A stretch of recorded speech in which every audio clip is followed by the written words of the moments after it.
Shalom Bapak Ibu, Saudara-saudari dalam kasih Tuhan, dalam kasih Kristus. Perkenalkan, nama saya Catur Setia Yulianto dengan nomor induk mahasiswa 25010600337. Yang saat ini saya sedang mengikuti sebagai peserta PPG di IAKN Manado, Institut Agama Kristen Negeri Manado. Kiranya pada saat ini saya bisa mengerjakan dan menjalankan proses PPG dengan baik. Saya minta doa dari Bapak Ibu saudara-saudari semuanya untuk mendukung saya dalam proses PPG tahun ini di tahun 2025 bisa berjalan dengan baik. Demikian perkenalan dari saya. Tuhan Yesus memberkati. Shalom semuanya. Shalom. Gimana Pak kabar hari ini? Luar biasa. Mari kita sebelum memulai pelajaran pada pagi hari ini, mari kita menyanyikan sebuah pujian.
Terima kasih ya Tuhan, haleluya, amin.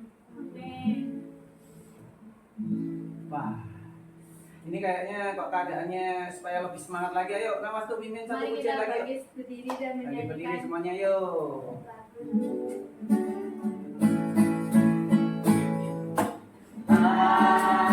Hari ini ku rasa bahagia berkumpul bersama saudara seiman.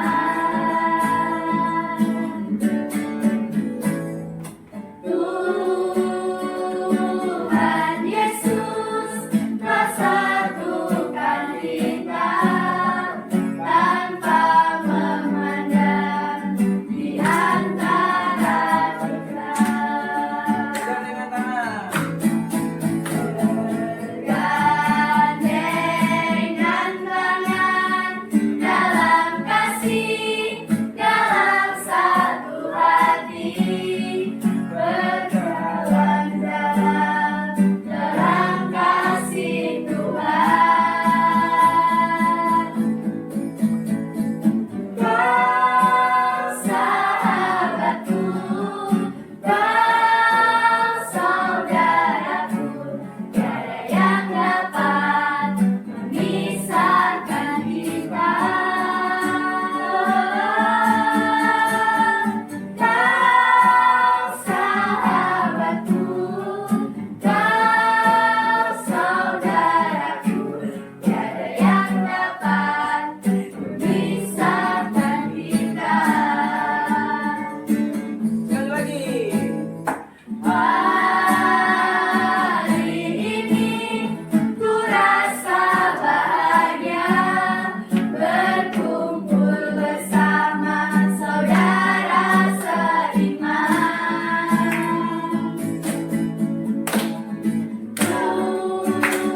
Tuhan Yesus telah satukan kita tanpa memandang di antara kita.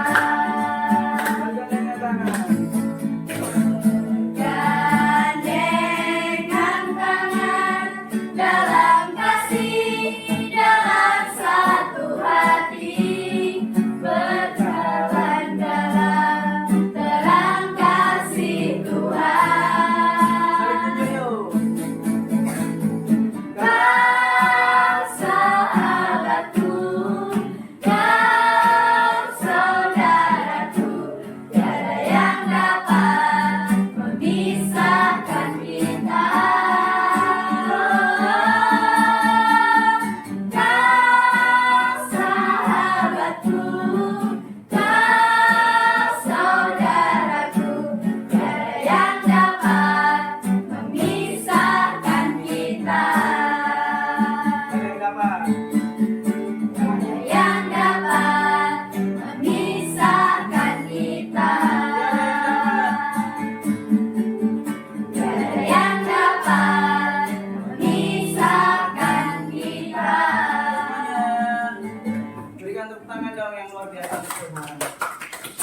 Wah, siapa yang hari ini kabarnya sukacita nih? saya. Wah, luar biasa semuanya, pasti semuanya sukacita ya. Ya. Hari ini penuh sukacita, hari ini penuh kegembiraan. Ya, shalom semuanya. Shalom artinya damai. Berarti mengapa Pak Catur selalu mengajarkan kepada kita semuanya ucapkan shalom, ada damai baik di hati kita maupun di hati-hati orang-orang yang kita temui. Ucapkan kata shalom karena kata shalom itu akan kembali ke kita. Meskipun kita lagi dalam keadaan cemberut, manyun, ya kan? Dengan kita mengucapkan shalom, kita memberikan damai sejahtera kepada orang lain, begitu juga kembali ke kita. Hari ini di pendidikan kita agama Kristen, Pak Catur memberikan materi yang begitu luar biasa. Mungkin ini suatu materi atau tema yang kadang kita takuti. Kadang tema ini membuat kita itu gelisah. Tema ini membuat kita, apa bisa ya saya melakukannya? Apakah saya sudah melakukan tema ini? Atau hal seperti ini? Yuk kita baca bareng-bareng. 1, 2, 3. Gaya hidup disiplin di rumah dan di sekolah. Ya, gaya hidup. Gaya hidup itu apa sih? Gaya hidup adalah kebiasaan. Gaya hidup adalah rutinitas. Gaya hidup adalah sesuatu yang harus kita lakukan terus menerus. Tidak hanya sekali, tapi berkali-kali. Ayo, ini ada suatu statement yang Mbak Catur tuliskan, Mbak. Menurut pendapatmu, apakah anak SMP perlu belajar disiplin? Perlu tidak anak SMP seusia kalian? Perlu. Lah, dan apakah remaja SMP bisa bersikap disiplin tanpa dipaksa? Ayo, bisa nggak? Bisa. Hah? Bisa. Bisa. Ada yang bisa, ada yang enggak. Ada yang bisa, ada yang tidak nih. Pasti setiap kalian ada 7 anak ini pasti mengalami kesulitan yang berbeda-beda. Iya nggak? Kesulitan, tantangan yang berbeda-beda pastinya. Jadi menurut pendapat kalian itu anak SMP itu perlu belajar disiplin? Perlu nggak? Perlu. Sangat perlu. Baik itu disiplin di sekolah maupun di sekolah itu di rumah itu sangat kita perlukan untuk menjaga kedisiplinan dalam diri kita. Karena usia-usia kalian ini adalah usia-usia produktif, usia-usia yang harusnya terus belajar dan belajar. Apakah remaja SMP bisa bersikap disiplin? Pasti bisa, meskipun itu perlu dipaksa. Ya. Ini pengertian disiplin. Apa itu disiplin? Disiplin adalah tindakan individu untuk melaksanakan serta menaati peraturan, tata tertib, serta norma yang berlaku di lembaga tertentu. Jadi, baik itu di rumah pasti ada yang namanya peraturan. Di sekolah ada peraturan enggak? Ada. Tata tertib di rumah ada? Ada. Misal, anak tidak boleh pulang di atas jam 9 malam. Tata tertib di sekolah, salah satu contohnya apa? Tidak boleh datang terlambat. Kalau upacara harus memakai atribut upacara, baik itu topi, dasi, kelengkapan, ikat pinggang, dan lain sebagainya. Serta norma ini. Norma inilah yang menjadi tantangan kita memiliki sebuah norma. Norma itu adalah nilai, value, nilai yang harus kita berikan, baik itu di rumah maupun di sekolah. Tentang apa? Etika kita, moral kita. Bagaimana ketika kita berjumpa dengan orang yang lebih tua dari kita? Bagaimana kita berjumpa dengan teman kita? Gaya bahasa kita di WA bagaimana, di chat, di Instagram, dan sebagainya. Itu menjadi gaya hidup. Apakah itu termasuk disiplin, Pak? Iya. Disiplin di dalam mengolah kalimat, mengolah kata. Supaya tidak ada orang lain yang bisa sakiti. Loh Pak, aku seringkali disakiti dengan ucapan, kata-kata teman saya. Ya, lakukan. Bahwa kita sebagai orang Kristen harus belajar saling mengasihi. Ataukah kita ini dengan norma kita orang lain tersakiti karena keadaan kita, karena tingkah laku kita, ucapan kita, ya kan? Nah, yang berlaku di lembaga tertentu, ini suatu lembaga nggak sekolah? Lembaga. Keluarga lembaga nggak? Lembaga.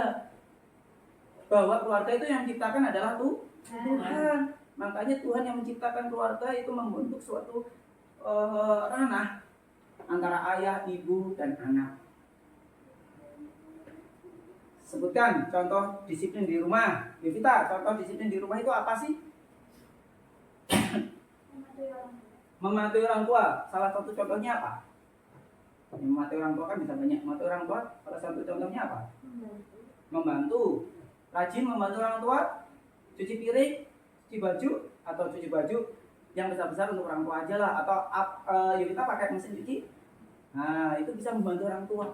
Ma, atau kakak, ini saya bantu ya, cucikan piring, habis makan dicuci. Itu salah satu contoh mendisiplinkan diri di rumah. Yulia, apa ya? Salah satu contoh disiplin di rumah itu apa? Bangun pagi. Bangun pagi jam berapa kamu? Setengah 7 habis sekolah. Jam 6 ya. Nah, kalau setengah 7 nanti bisa datang ke sekolah terlambat nih. Ya, jam 6. Jangan lupa disiplin di rumah, bangun pagi. Lakukan baca Alkitab, itu berdisiplinkan diri. Bangun pagi jangan dipres. Pak Catur bangun setiap pagi itu bangun jam 4 pagi. Doa berlutut kurang lebih 5 menit, 3-5 menit. Berlutut mengucap syukur sama Tuhan. Setelah itu nanti selesai semua, Pak Catur sarapan itu gak ada 5 menit Pak Catur sarapan. Pak Catur mendisiplinkan diri di rumah, anak itu tidak boleh makan di atas 10 menit. Jika di atas 10 menit piring itu saya angkat. Kamu mau cepat makan apa enggak? Nanti kalau kamu lapar, kamu sendiri resiko. Siang pulang sekolah harus tidur. Pulang sekolah jam 3 itu pulang tidur dulu. Nanti bangun setengah 5 jam 4 lebih nggak apa-apa. Jadi seperti itu ya. Terus disiplin lagi di rumah contohnya apa? Jerusia. Ya. Membersihkan tempat tidur. Nah, membersihkan tempat tidur salah satu contoh membantu orang tua membersihkan tempat tidur, disiplin supaya tidak ada semut, tidak ada kecoa. Kenapa banyak rumah banyak kecoanya? Karena tidak rajin membersihkan jorok. Sekarang sebutkan contoh disiplin di sekolah. Nadila. Datang dalam tepat waktu. Datang tepat waktu. Nah, sekolah terlambat jam berapa? Jam 7. Berarti kita 15 menit sebelumnya sudah harus sampai di sekolah. Ayo Mika, contoh disiplin di sekolah itu apa? Menaati peraturan sekolah. Menaati peraturan sekolah. Contohnya apa? Memakai atribut yang lengkap. Memakai atribut yang lengkap sesuai harinya ya kan? Hari Senin, hari Selasa, Rabu, Kamis, Jumat, Sabtu libur. Ya, Senin sampai Jumat kita sekolah memakai atribut yang baik, yang lengkap. Ya kalau hari Jumat jangan pakai tas kaki warna putih, tas kakinya harusnya warna hitam. Itu salah satu contoh disiplin di sekolah. Ya Ria, coba ya berikan satu contoh dia. Disiplin di sekolah itu apa ya? Mendengarkan guru. Mendengarkan guru, mendengarkan tok tanpa melakukan tugas atau pekerjaannya. Disiplin juga enggak? Ya, jadi mendengarkan guru dan mengerjakan setiap tugas yang diberikan. Inilah salah satu contoh kita mendisiplinkan diri. Nah, ini kita buka di dalam kitab Yosua yuk. Di dalam kitab Yosua pasal 24. Ini ada Alkitab satu, itu diambil. Ya.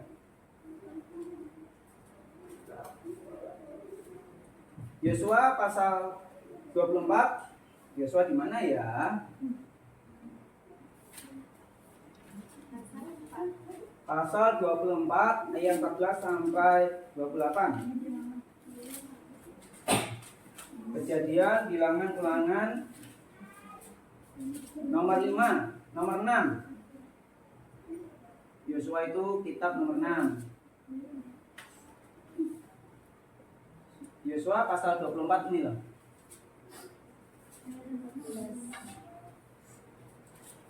Yosua pasal 24 ayat 14 sampai 28.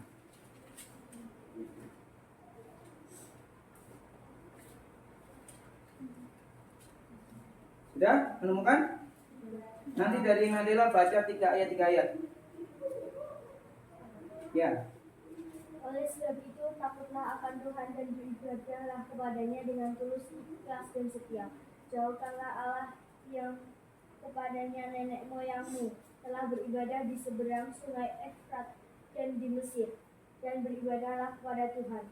Tetapi jika kamu anggap tidak baik untuk beribadah kepada Tuhan, pilihlah pada hari ini kepada siapa kamu akan beribadah. Allah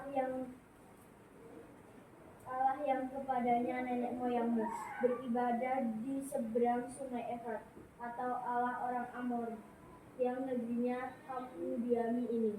Tetapi aku dan seisi rumahku, kami akan beribadah kepada Tuhan. Lalu bangsa itu menjawab, jauhlah daripada kami meninggalkan Tuhan untuk beribadah kepada Allah lain. Sudah, ayat 17 Mika sampai ayat 19. Sebab Tuhan Allah kita dialah yang telah menunjuk kita dan nenek moyang kita dari tanah Mesir, dari rumah perbudakan, dan yang telah melakukan tanda-tanda mukjizat yang besar ini di depan mata kita sendiri, dan yang telah melindungi kita sepanjang jalan yang kita tempuh dan diantara semua bangsa yang kita lalui. Tuhan menghalau semua bangsa dan orang Amori penduduk negeri ini dari depan kita. Kami pun akan beribadah kepada Tuhan seperti Allah kita. Tetapi Yosua berkata kepada bangsa itu, tidaklah kamu sanggup beribadah kepada Tuhan, sebab Dialah Allah yang kudus, Dialah Allah yang cemburu. Ia tidak akan mengampuni kesalahan dan dosamu. Apabila kamu meninggalkan Tuhan dan beribadah kepada Allah asing, maka Ia akan berbalik daripadamu dan melakukan yang tidak baik kepada kamu serta membinasakan kamu. Setelah Ia melakukan yang baik kepada kamu dahulu, tetapi bangsa itu berkata kepada Yosua, tidak hanya kepada Tuhan saja kami akan beribadah. Kemudian berkatalah Yosua kepada bangsa itu, kamulah saksi terhadap kamu sendiri bahwa kamu telah memilih Tuhan untuk beribadah kepadanya. Jawab mereka, kamilah saksi. Ia berkata, maka sekarang jauhkanlah Allah asing yang ada di tengah-tengah kamu dan condongkanlah hatimu kepada Tuhan, Allah Israel. Lalu jawab bangsa itu kepada Yosua, kepada Tuhan, Allah kita, kami akan beribadah dan firman-Nya akan kami dengarkan. Pada hari itu juga Yosua mengingat perjanjian dengan bangsa itu dan membuat ketetapan dan peraturan bagi mereka di Sikem. Yosua menuliskan semuanya itu di dalam Alkitab hukum Allah. Lalu ia mengambil batu yang besar dan mendirikannya di sana, di bawah pohon besar di tempat kudus Tuhan. Kata Yosua kepada seluruh bangsa itu, sesungguhnya batu inilah akan menjadi saksi terhadap kita, sebab telah didengarnya segala firman Tuhan yang diucapkannya kepada kita. Sebab itu batu ini akan menjadi saksi terhadap kamu, supaya kamu jangan menyangkal Allahmu. Sesudah itu Yosua melepas bangsa itu pergi, masing-masing ke milik pusakanya. Amin. Ya, kita diajarkan dari kitab Yosua ini menggantikan siapa? Musa. Dia adalah orang muda yang ditunjuk oleh Musa menggantikan memimpin bangsa Israel. Suatu bangsa yang besar ketika itu pembebasan dari bangsa Mesir menuju tanah perjanjian, tanah yang diurapi oleh Tuhan. Kalau kita baca di ayat 17, sebab Tuhan Allah itu Dialah yang telah menuntun kita. Tuhan kalau tidak rajin atau disiplin menuntun bangsa Israel, bisa nggak keluar dari bangsa Mesir? Itulah kedisiplinan Allah sudah ditunjukkan. Dia memberikan apa? Tiang awan dan tiang api. Pada waktu malam diberikan tiang api. Pada siang hari padang gurun itu begitu panas, Allah memberikan tiang awan untuk menutupi bangsa yang besar. Meskipun bangsa Israel ini tegak tengkuk, seringkali menceloteh, seringkali bersungut-sungut, seringkali ngomong, masa toh Tuhan hanya memberikan roti mana, masa Tuhan hanya memberikan burung puyuh, tidak mau bersyukur.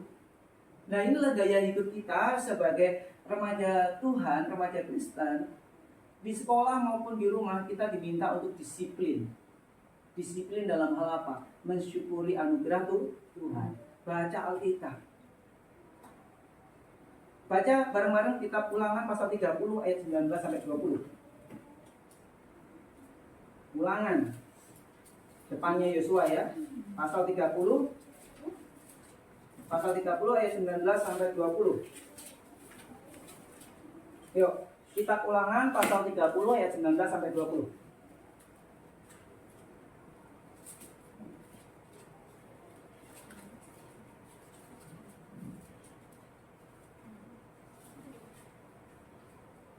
Yuk kita baca bareng-bareng. 1, 2, 3.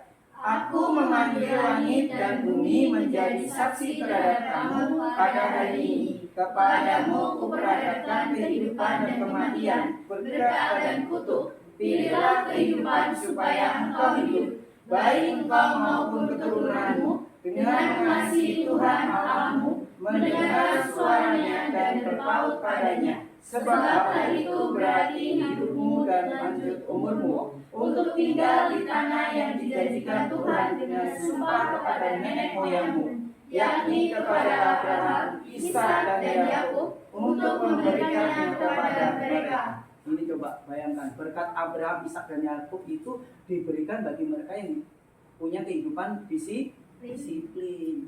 Siap melakukan kedisiplinan? Siap. Menjadi gaya hidup kita? Siap. Siap. Ini fungsi disiplin itu apa toh? Yuk kita baca bareng-bareng. 1, 2, 3. Fungsi disiplin adalah membentuk kepribadian, mengatur kehidupan sosial, menciptakan lingkungan yang kondusif, meningkatkan produktivitas dan efisiensi, serta mengembangkan pengendalian diri untuk mencapai tujuan yang lebih baik. Bayangkan ini loh. Yang terakhir, mencapai tujuan yang lebih baik. Mengapa tadi Pak Catur memberikan contoh? Pak Catur menerapkan disiplin dalam hal makan pada anak-anak Pak Catur. 10 menit selesai. Pak Catur sendiri memberikan contoh makan itu tanpa ngomong, tanpa ngobrol. Makan dimakan fokus. 5 menit nggak ada 5 menit Pak Catur selesai. Kadang Pak Catur, orang tuanya Pak Catur tuh ngomong, tuh makan kok kayak isok makan kayak cepet.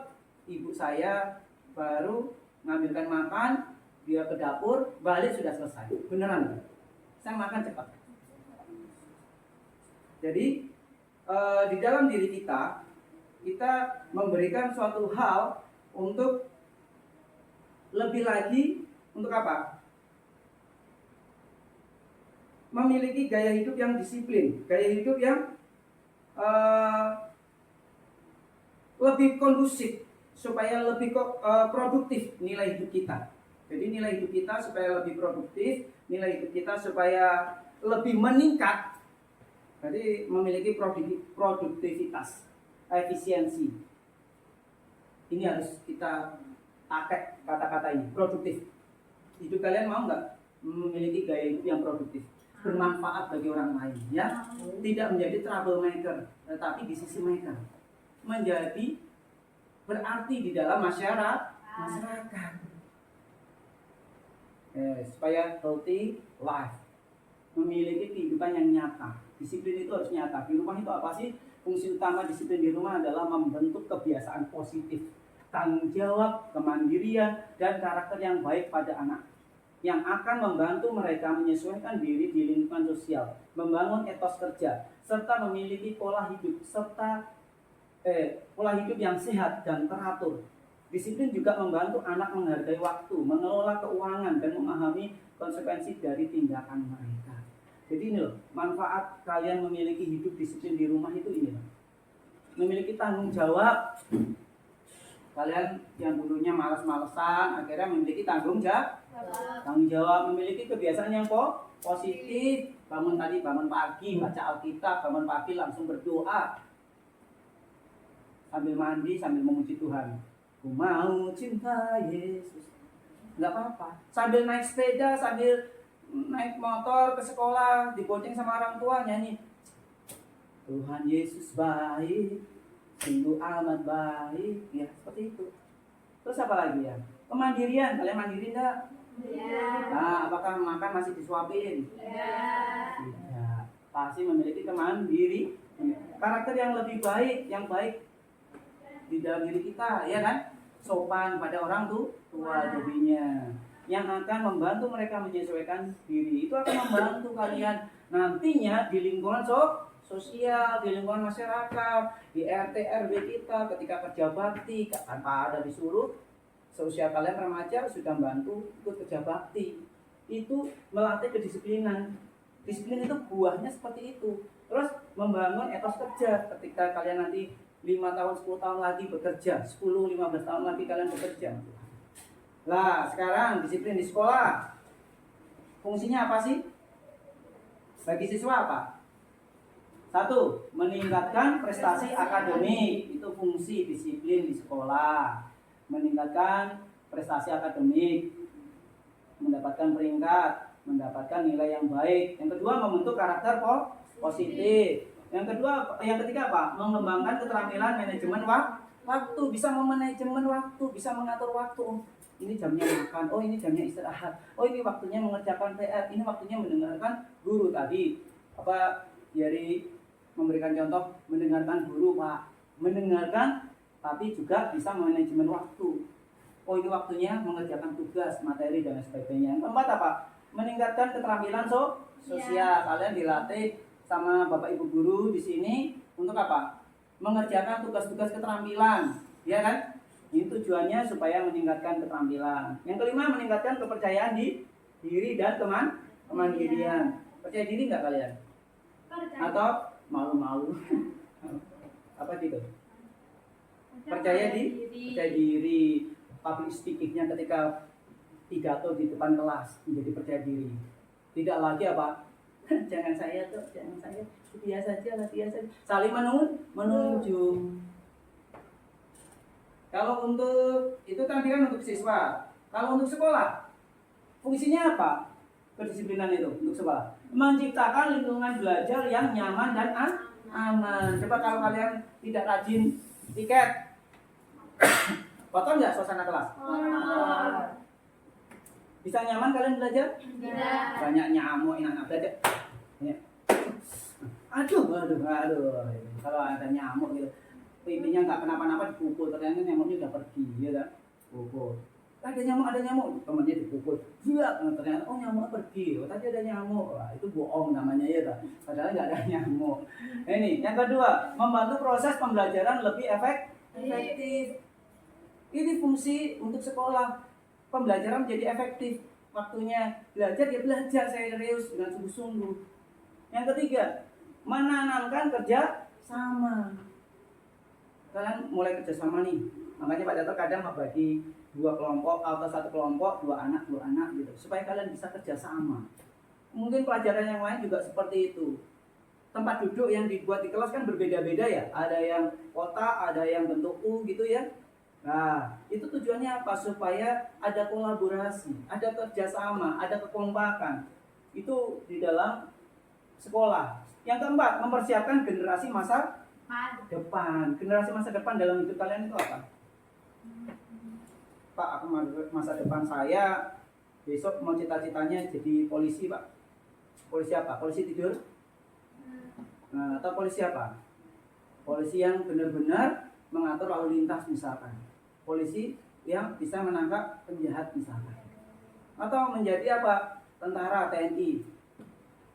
Atau Pak, Hansip itu termasuk TNI enggak? Ya, Hansip itu pamong masyarakat. Itu dia yang menjaga keamanan masyarakat.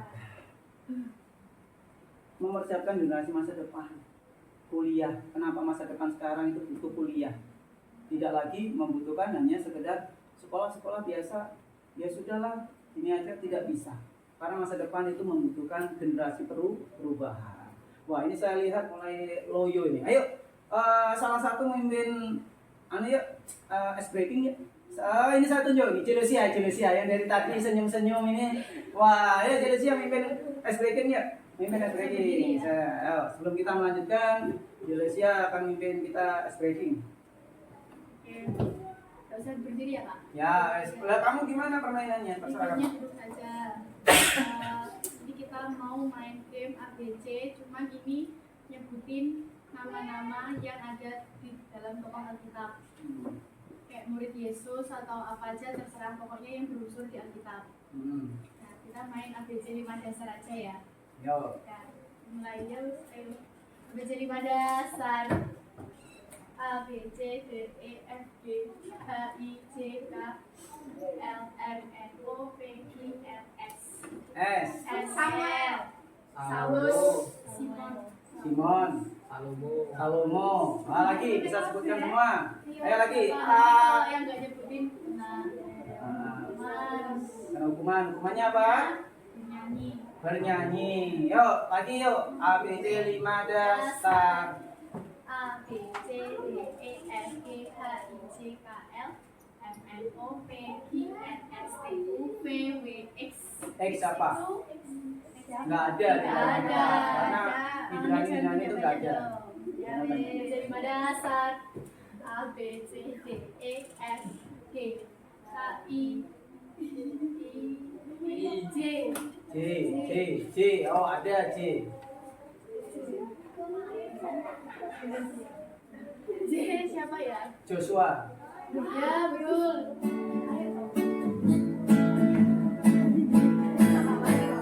Temanku, kita selalu bersama, seperti keluarga dengan kasih. Temanku, kita selalu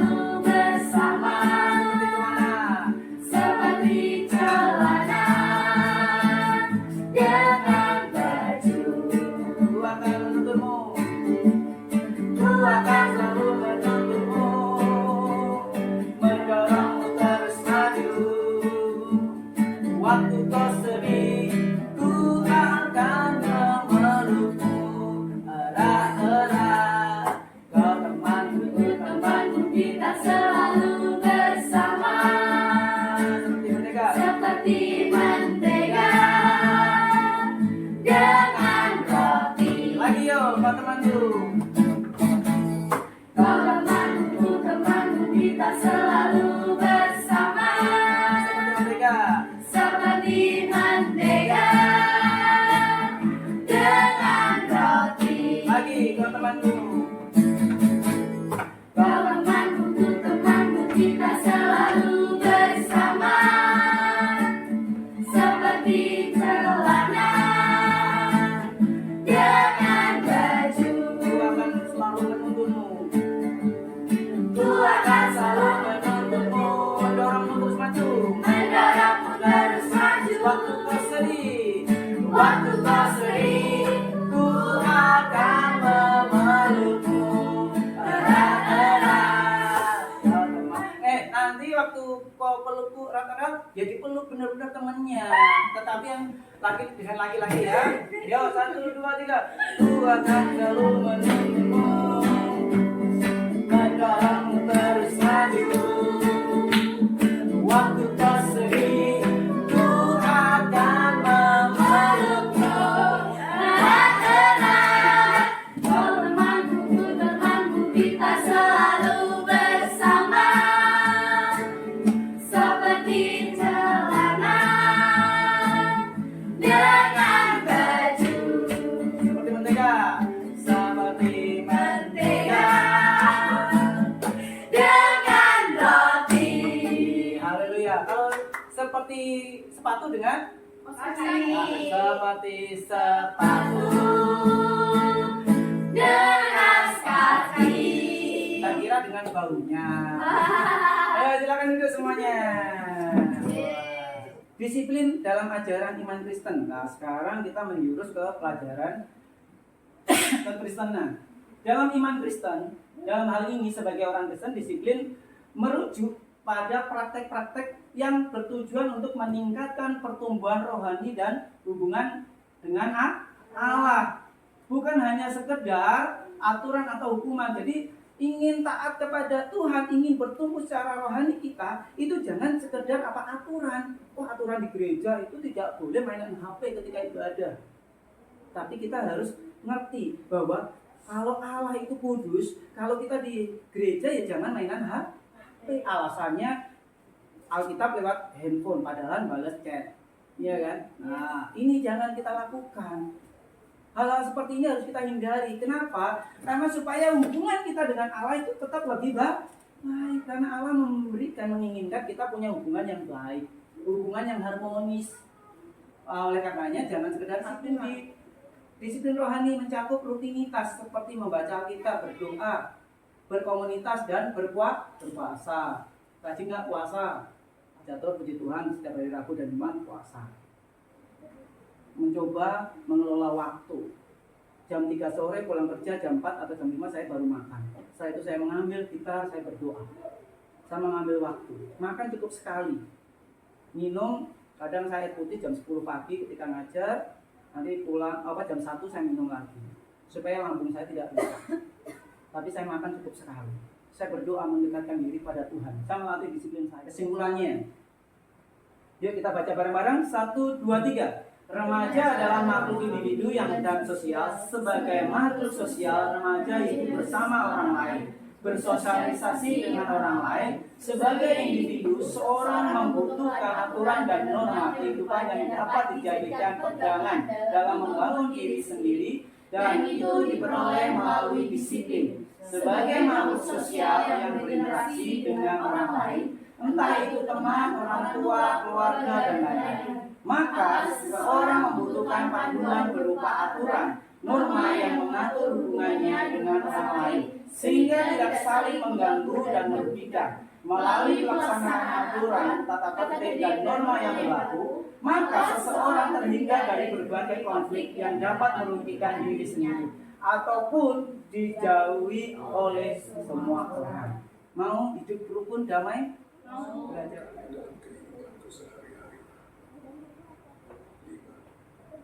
Dalam jurnal, catat pemikiran dan perasaan yang muncul selama meditasi.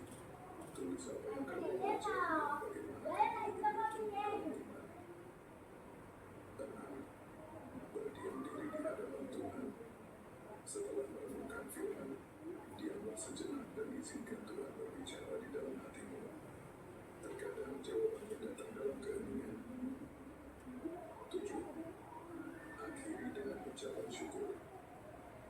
sesi meditasi dengan berterima kasih kepada Tuhan atas penyertaannya dan hikmat yang telah diberikannya. Dengan melakukan langkah-langkah ini secara rutin, kita tidak hanya akan semakin dekat dengan Tuhan, tetapi juga akan menemukan damai sejahtera yang sejati di dalamnya.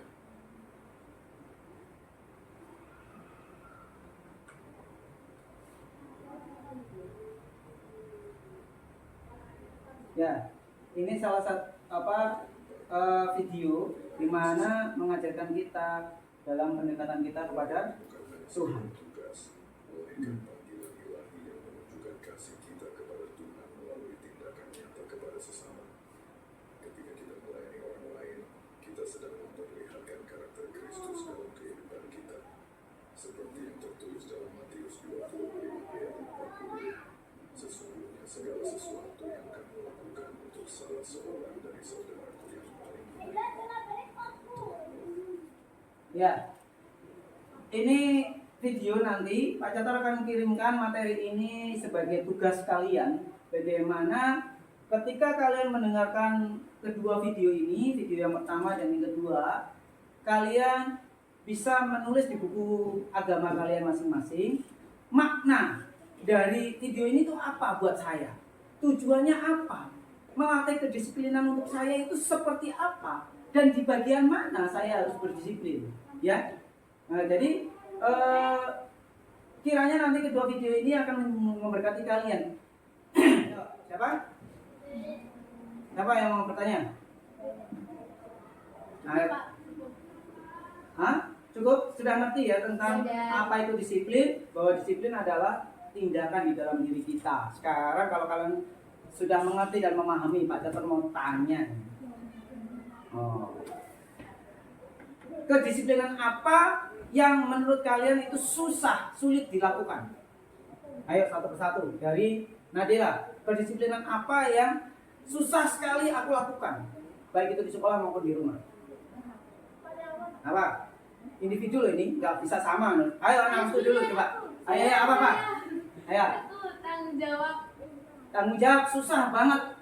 Itu menjadi pergumulan kamu? Yes. Ya, tanggung jawab. Itu di sekolah maupun di rumah? Yuk kita akan mengakhiri pembelajaran kita pada hari ini. Kita mau berdoa sebentar. Saya itu tugas nanti tolong diperhatikan di classroomnya ya. Siap. Nah, classroom maupun di WA tadi nanti Pak Catur akan WA grup juga. Ini ada tugasnya di sini, di sini, di sini, ya. Yuk kita berdoa. Terima kasih Tuhan pada siang hari ini, pada hari ini kami sudah belajar tentang kedisiplinan sebagai gaya hidup kami, baik itu disiplin di sekolah maupun di rumah Bapak. Apapun yang sudah kami pelajari pada hari ini, kiranya bisa memberkati kami semuanya, menjadikan kami memiliki gaya hidup yang berubah di dalam Kristus dan memiliki gaya hidup yang bisa mencerminkan karakter-karakter Kristus dalam diri kami Bapak. Terima kasih Tuhan. Sebentar kami mau berpisah, kami mau mengakhiri ulang. Kiranya Tuhan menjagai dan memberkati kami, memberkati keluarga kami Tuhan, memberkati masa depan kami. Kiranya apa yang sudah kami torehkan, sudah kami ukir dalam diri kami menjadi anak-anak yang bertumbuh hebat di dalam Tuhan Yesus. Terima kasih Bapa, terima kasih Tuhan. Kami serahkan hidup kami hanya di dalam nama Tuhan kami Yesus Kristus. Haleluya. Amin. Shalom semuanya. Shalom. Sampai berjumpa minggu depan. Jangan lupa PR-nya, tugasnya, ya. Jangan sampai lupa. Ya. Tuhan Yesus memberkati ya. Memberkati. Tuhan Yesus memberkati. Tuhan Yesus memberkati. Tuhan Yesus memberkati. Tuhan Yesus memberkati. Tuhan Yesus memberkati. Hati-hati di jalan. Udah Pak, terima kasih. Ya.